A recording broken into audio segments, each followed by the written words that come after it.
गणपती बाप्पा मोरया, मंगलमूर्ती मोरया. नमस्कार मंडळी, कसे आहात? तर माझ्या ब्लॉगमध्ये तुम्हा सर्वांचं पुन्हा एकदा स्वागत आहे. तर मंडळी, बघून तुम्हाला कळालंच असेल की आम्ही आलेलो आहोत आता लालबागला गणपती बाप्पाच्या दर्शनासाठी. आणि गणेशोत्सव ह्या सणाची सर्व आतुरतेने वाट पाहत असतात, कारण की हा सण आला की सर्वीकडे खूप छान असं आनंदमय वातावरण असतं. तर आम्ही सुद्धा आलेलो आहोत इथे लालबागच्या राजाच्या दर्शनासाठी. आणि तुम्ही बघू शकता इथे आहे त्रिश आणि त्याचे पप्पा. आणि आम्ही उभे आहोत इथे लालबागच्या राजाच्या गेटच्या समोर. आणि तुम्ही पाहू शकता की खूप पब्लिक आहे इथे. आणि आम्हाला आता जायचं आहे आत बाप्पाच्या दर्शनासाठी. आणि तुम्ही इथे बघू शकता खूप छान असं लालबागच्या राजाचं जे डेकोरेशन केलेलं आहे, खूप मस्त असं गेट बनवलेलं आहे इथे. तर हा आहे एंट्री गेट लालबागच्या राजाच्या दर्शनासाठी. इकडनंच जायचं आहे. तर आम्हाला सुद्धा आता आतमध्ये जायचं आहे. तर आम्ही आलेलो आहोत फॅमिलीसोबत, म्हणजेच माझी आई, बहीण आणि त्यांची मुलं. कारण की फॅमिलीसोबत राहिली की एन्जॉयमेंट एक वेगळंच असतं. आणि आता आम्ही जाणार आहोत लालबागच्या राजाचं मुखदर्शन घेण्यासाठी. कारण की नवसाची लाईन आहे ही वेगळी असते, पण त्या लाईनीमध्ये 2-2 दिवस थांबायला लागतं मंडळी. तर तुम्ही पाहू शकता आमच्यासोबत सर्व चिल्लर पार्टी आहेत, तर ते जरा पॉसिबल होणार नाही. म्हणून आम्ही जे आहेत ते मुखदर्शनाच्या लाईनीमध्ये जाणार आहोत आता. तर आता आम्ही चाललेलो आहोत आत. तर मंडळी, मला थोडीशी भीतीच वाटते आहे, कारण की आमच्यासोबत आहे बाबू आणि आतमध्ये खूप जास्तच गर्दी. तर आता 1 तासानंतर आम्ही आलेलो आहोत आत. आणि खूप जास्त गर्दी होती, त्यासाठी मी आणि त्रिश आणि त्याचे पप्पा आम्ही लोक जे आहे ते वेटिंग एरियामध्ये इथे उभं आहोत, तुम्ही बघू शकता. आणि माझी फॅमिली, मम्मी आणि बहिणी हे पुढे गेलेले आहेत, कारण की जास्तच गर्दी आहे. पण आम्हाला इथून सुद्धा बाप्पाचं दर्शन खूप छान असं घेता येत आहे. तर बाप्पा आमच्या पूर्ण 1 मिनिटाच्या अंतरावर आहेत. खूप छान असं इथून सुद्धा आम्हाला दर्शन होतं आहे. तर आता आम्ही जातो आहोत आत. आणि तुम्ही बघू शकता मंडळी, गर्दी खूप आहे, तरीसुद्धा आम्ही जाणार आहोत बाप्पाच्या दर्शनाला. आणि गर्दी जास्त असल्यामुळे लालबागच्या इकडचे जे सिक्युरिटी होते त्यांनी आम्हाला साईडला बसायला जागा दिली. आणि आम्हाला पाणीसुद्धा दिलं, कारण की त्रिश खूप रडत होता. खूप जास्तच त्याला एकदम गर्दीमुळे त्रास होत होता. तर मंडळी, तुम्ही बघू शकता ही जी लाईन येत आहे ती आहे नवसाची लाईन. तर ह्या लाईनीसाठी आपल्याला 2-2 दिवस उभं राहायला लागतं. आणि इकडनं आपल्याला बाप्पाचं एकदम जवळून दर्शन होतं, म्हणजेच आपल्याला बाप्पाच्या पायावर डोकं ठेवून मस्त छान असं दर्शन घेता येतं. तर मंडळी, आता इथे जी आहे ती गर्दी कमी झालेली आहे. तर आता आम्ही चाललेलो आहोत आत. आणि बाप्पा आमच्या समोरच आहेत आणि गर्दीमुळे त्रिशसुद्धा खूप जास्तच रडायला लागलेला आहे. तर आम्ही दर्शन घेऊन निघालेलो आहोत आता. तर 1 तासानंतर आमचं पूर्ण गणपती बाप्पाचं दर्शन घेऊन झालेलं आहे, म्हणजेच लालबागच्या राजाचं. तर आत्ता आम्ही जाणार आहोत मुंबईचा राजा, म्हणजेच गणेश गल्लीचा राजाचं दर्शन घेण्यासाठी. आणि गणपती बाप्पा म्हटल्यावर बाप्पाला बघायची सगळ्यांचीच एक वेगळी उत्सुकता असते. तर सर्वीकडे लाईटिंग, डेकोरेशन हे बघायला सुद्धा खूप छान वाटतं. तर आता आम्ही आलेलो आहोत मुंबईचा राजा, म्हणजेच गणेश गल्लीचा राजाचं दर्शन घ्यायसाठी. तर आता मंडळी, आम्ही इथे काढलेली आहे तिकीटं आणि खूप जास्तच गर्दी आहे. तुम्ही बघू शकता इकडचं डेकोरेशन पण फार सुंदर आहे. तर आम्ही आता घेतलेली आहे तिकीट्स. तर एका माणसाचे इथे आहेत 20 रुपये. तर आम्ही सर्व फॅमिलीसाठी घेतलेले आहे. आणि आता आम्ही चाललेलो आहोत आत, कारण बाप्पा जे आहेत ते वर्षातनं एकदा येतात आणि त्यांना पाहण्याची सर्वांची एक वेगळीच आतुरता असते.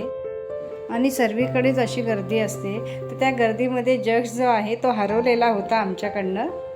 तर गर्दी जास्त असल्यामुळे तो पाठीच राहिलेला आणि तो खूप रडायला लागला, खूप घाबरला होता तो. तर एवढ्या गर्दीमध्ये लहान पोरांना घेऊन येणं म्हणजे थोडं रिक्सच वाटतं, पण तरी काही नाही, गणपती बाप्पा आहेत ना आपल्यासोबत. तर आता आम्ही आलेलो आहोत आतमध्ये.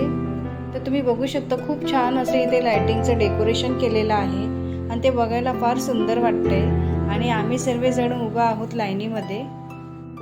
आणि अतिशय सुंदर इथे लायटिंगची अशी सजावट केलेली आहे. आणि तुम्ही पाहू शकता इथे खूप छान मस्त मोठी अशी शंकराची मूर्ती आहे आणि मस्त मंदिर बनवलेलं आहे त्यांनी. आणि शंकराची मूर्ती फारच सुंदर वाटते. आणि थोडंसं पुढे आलो की इथे मस्त शंकराची पिंडी अशी बनवलेली आहे. ते बघायला पण फार सुंदर वाटतंय. खूपच छान असं डेकोरेशन केलेलं आहे इथे गणेश गल्लीचं. तर मंडळी तुम्ही सुद्धा नक्की इकडे एकदा या आणि तुम्ही सुद्धा बघा. खूप छान असं इथे डेकोरेशन केलेलं आहे आणि ते बघायला पण खूप मस्त वाटतंय आणि खूप अतिशय सुंदर असं मस्त इथे डेकोरेशन केलेलं आहे. तर तुम्ही सुद्धा नक्कीच या मंडळी. तर आम्हाला तर डेकोरेशन बघून असं वाटतंय की आम्ही एखाद्या मंदिरातच आलेलो आहोत शंकराच्या, कारण की खूप सुंदर असं दिसतंय इथे. आणि मंडळी तुम्हाला यायला जरी जमलं नसेल तरी तुम्ही इथून सुद्धा बाप्पाचं दर्शन घेऊ शकता. आणि आता आम्ही बाप्पाच्या एकदमच जवळ आलेलो आहोत आणि तुम्ही सुद्धा बघू शकता बाप्पाची मूर्ती खूपच छान आहे आणि ही मूर्ती खूपच मोठी आहे मंडळी. ती बघायला खूपच छान अतिशय सुंदर वाटते आहे. तर आता इथे आमचं झालेलं आहे दोन्ही बाप्पांचं खूप छान दर्शन घेऊन. तर आता आम्ही निघालेलो आहोत घरी जाण्यासाठी. तर बराच वेळ झालेला आहे मंडळी आणि माझ्या मम्मीचं घर इकडनं जवळच आहे, पण आम्हाला जे आहे तो ट्रेनचा प्रवास करायचा आहे. त्यासाठी आम्हाला जे आहे ते लवकरच निघायचं आहे. तर मंडळी आता आम्ही निघालेलो आहे घरी जाण्यासाठी आणि आम्हाला इथे ट्रेनमध्ये भेटलेली आहे भजन मंडळी. ते खूप छान असं भजन गात आहे. तर तुम्ही सुद्धा ते पाहू शकता.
आणि मंडळी तुम्हाला माझे व्हिडिओज बघायला कसे वाटतात तर नक्कीच मला कमेंट्स करून सांगा आणि नवीन असेल तर माझ्या चॅनलला सबस्क्राईब करा. तर मंडळी आता भेटूया नेक्स्ट ब्लॉगमध्ये. तर आत्तासाठी फक्त एवढंच. बाय.